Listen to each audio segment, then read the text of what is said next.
mySDEPS Cloud and the element of repository in mySDEPS Cloud, and what is the desired expectation of its functionality.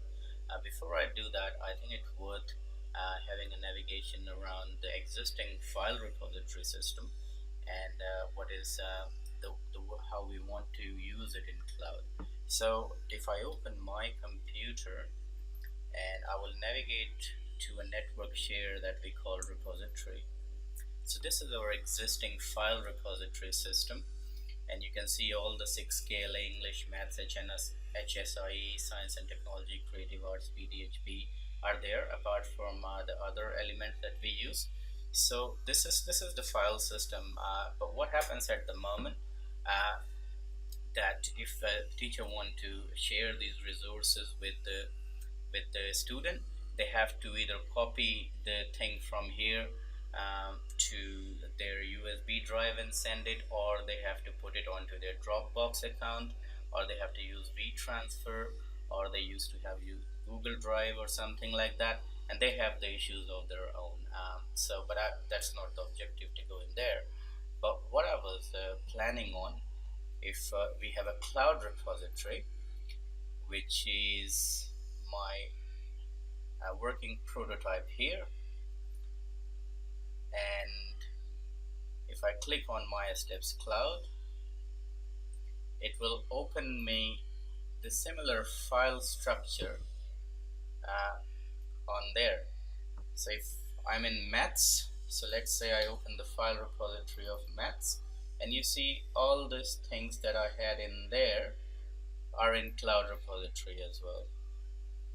Okay, but I have some benefits moving to cloud, that if I want to share a particular folder, then I just select that folder or the files within that folder, assuming that a unit of work can be a file package, and I just simply share that.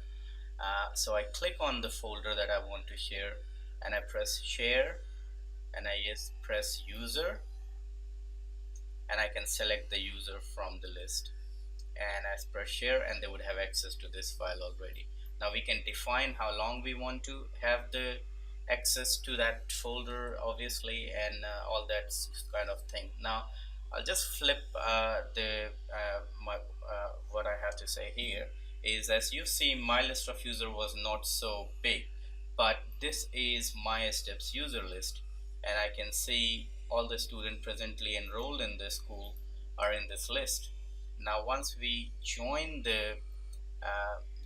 these users, which are our real student and real teachers, as we can see, then any teacher, anybody from the teaching group can share anything within a student group and set a time on that. Now having said that, this kind of bypasses any delivery requirement that we have, because all we are doing, we are not uploading, or we are not transferring or any kind of thing.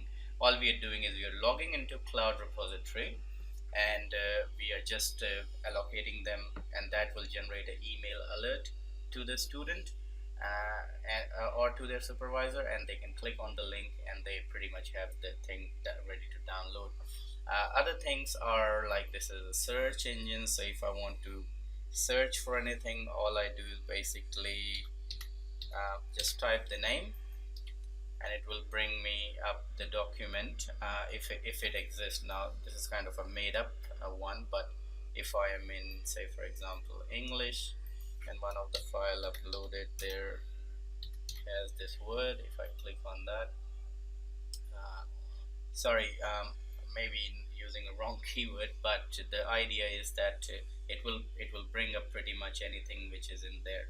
Now again, if I log into cloud repository and I only want to search for PDF, I only want to search for MP3 or MP4, I can always go to the relevant section and use the extension. So and they should be able to do just a search from that.